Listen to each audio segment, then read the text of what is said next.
Oh man, new macroeconomic data has just been released and it's clear that the US economy is still strong. Oh man, we've just had the Q4 GDP figure come in hotter than expected. We had initial jobless claims at their lowest level since April 2022. We now know that the US economy is healthy. Jerome Powell still has room to maneuver. Now, how you want to take this news is what the market will now have to decide. You can see here, prices on Phantom still up 14%. I made a video on that earlier today. Make sure you go watch what's going on with Phantom. That's to do with Andre Cronje speaking later, but this video is going to be a little bit more macro. And as you can see here, Bitcoin up 0.21%. So GDP came in at 2.9%, okay? The expectations was 2.6. Remember, this is the first estimate. You get 3 estimates where they keep revising it,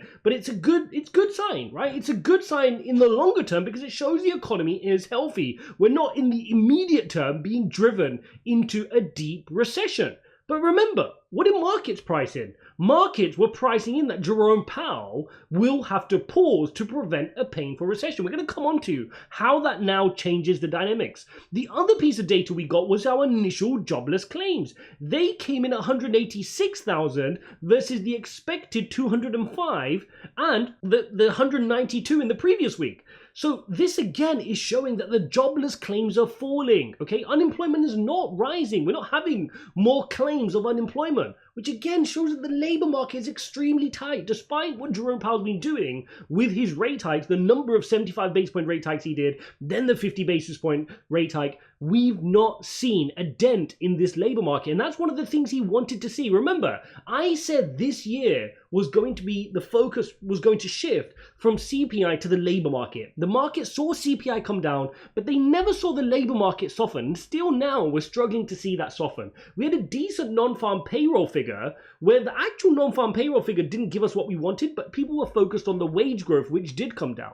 But now we're seeing the initial jobless claims are falling as well. Let's jump on over to the market to see how we're responding. This was the 5-minute candle just a few moments ago when I got the news and we saw the news, and you can see the markets did dump quickly, but now you're seeing Bitcoin start to recover. Similarly with the S&P, look, longer term, this is good news. It means Jerome Powell has managed to navigate and get us somewhat of a soft landing because inflation is coming down, but the economy is still healthy. But now we need to take a look at this, because this is yo-yoed. And I was looking at this morning, which is interesting. So I wonder whether that data was leaked or some people already knew that data. But you can see here that now 98% of the market are pricing in 25 basis points. Remember where you had 40, almost 50% of the market expecting a pause? They've disappeared now, okay? So this, what you saw yesterday, remember that? 40% were pricing in a pause. This was at 40%, this bottom bar. That's disappeared now. Now the market is expecting, let's give this a refresh as well, because this is literally hot off the press. The market is expecting 25 basis points at this next meeting. So that's what we're seeing now. Markets are trying to move in the positive direction. Let's bring this down to the 5-minute chart again. Yep, you're seeing the S&P move. You're seeing that Bitcoin is moving as well. Let's jump on over to here to see how we're moving on the pre-market. And you can see NASDAQ up 0.51, S&P 0.2, Dow Jones flat. Good news from Tesla yesterday with their earnings. Positive GDP showing that we're not in an imminent recession, but there's still work to do because it now means that Jerome Powell's got room to continue to increase rates, right? He's still got more runway. So it's a little bit of a double-edged sword because we're caught between a rock and a hard place. If GDP came in slightly lower, let's say the expectation was 2.6 and it came in at 2, then the markets would have been quite excited because they would have been like, oh, Jerome Powell has to pause, right? The economy is getting weaker and weaker.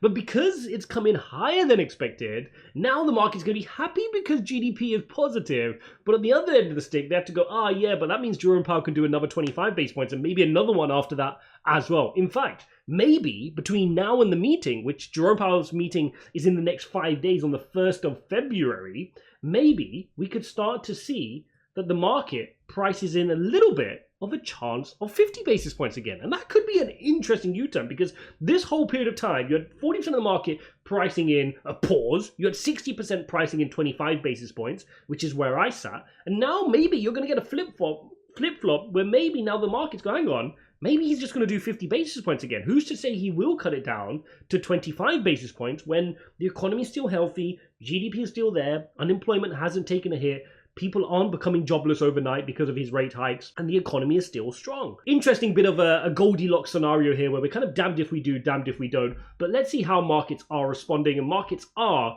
moving in the positive direction. Now, let's jump here onto the Bitcoin chart because I need to share with you the exact pattern we're forming. So if you sit here on the hourly chart, you can see we had a nice big extended move and we entered a consolidation pattern, which is a descending triangle. If you've made it this far into the video and you someday want to be able to read the markets, do technical analysis, trade as we are doing on this channel, then perhaps you may want to check out my free technical analysis from scratch course over on SKILLSHARE. For those who aren't familiar, SKILLSHARE is an online education platform. You sign up for a nominal amount each month and you get access to a wide variety of different courses. I personally use it to learn all sorts of things, from video editing to financial to using Excel and various other bits and pieces that you may want to learn. It's far better than YouTube on those elements, because on YouTube everything is about retention, whereas with a course you can put things in a structured curriculum, and that is exactly what I've done with my TA course. It's completely free for the first 30 days. If you click the link in the description, ijaz.uk/TA, to take advantage of the TA course. Let me know what you think about it, and let's get back into this video. When you've had this extended move, you expect to consolidate, and then you could have a positive move to the upside. So you can see we had a really crazy break yesterday, coinciding with about the time that Tesla produced their earnings. Okay, so Tesla announced that they did not buy nor did they sell any Bitcoin in the fourth quarter. They also announced some good figures as you'd expect, doing pretty decently with their earnings. So that helped the market run, and then it kind of dumped back down. Now what it looks like we're getting is a retest. So what you want to do is you want to see the bulls step up. You did see it the last 2 hours, but now, since the GDP figure come out, look at this. We're starting to see a little bit of a notch downward. So be very careful of us coming back into this pattern, because if we do, then there's a risk of us breaking to the downside and 22,000 can come back into play. The bullish scenario, if we can get a strong bounce, we have to get back above this peak, and then we can work our way up towards 24,000, and the actual price target conservatively of this move can get you up to 25,000, which is a very important level, because then if you look at it from a weekly perspective, the 25,000 level brings you to the top of your EMA ribbon. So these are like the final levels that the bears can step in. If the bears don't step in by the time we get to 26,000, this can be off. We can flip this very long-term bearish trend that we've had ever since we started falling in November 2021, and we can finally at least work on some sideways action and potentially trying to build some upwards momentum as well.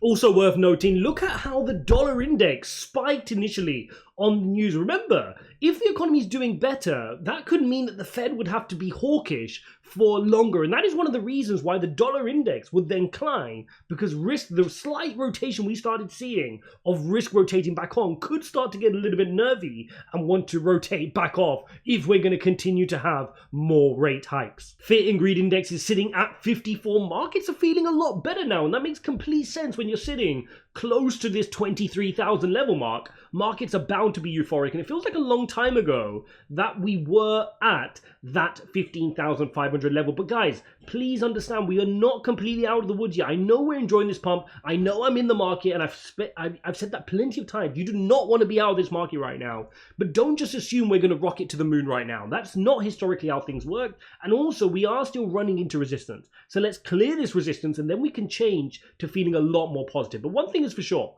this from a fundamental perspective is good, right? The economy from a fundamental perspective is showing us really positive signs. If you just look at where we were last year, we had inflation hugely rampant. We had major crypto collapses. We had an economy which we weren't sure how Jerome Powell would navigate a soft landing. Would he drive us into a deep recession, potentially even financial crisis at one point? But now things are starting to look a lot better, right? We hit a technical recession last year, so people are expecting a recession in 2023, myself included. But when you start to see this come through at Q4 GDP showing 2.9%, that's a very positive reading. And yes, it may mean that Jerome Powell will have to do a few more rate hikes, but we're definitely at the lower end of those rate hikes versus the aggressive 75 basis points we're seeing. At one point, we thought he may have to do a 100 basis point rate hike because inflation was not coming under control. So when you look at that backdrop of what we went through last year, a major correction, inflation, rampant worries about a stagflation and deep financial crisis, we're definitely in a far better position now, and that warrants the move we're seeing in prices. These prices are not just moving because a bunch of speculators are jumping in the market. We are seeing some green shoots, but we have to understand they are just that. They are green shoots, and we're not out of the woods yet. Hope you guys enjoyed this video. If you appreciate this type of content live when the data comes out, smash some likes, don't forget to subscribe, go watch my phantom video from earlier, check out the TA course, ijaz.uk/TA, so you understand all these patterns and a lot more from my 10 years of traditional finance experience. Thanks for watching, guys, and I'll see you in the next one.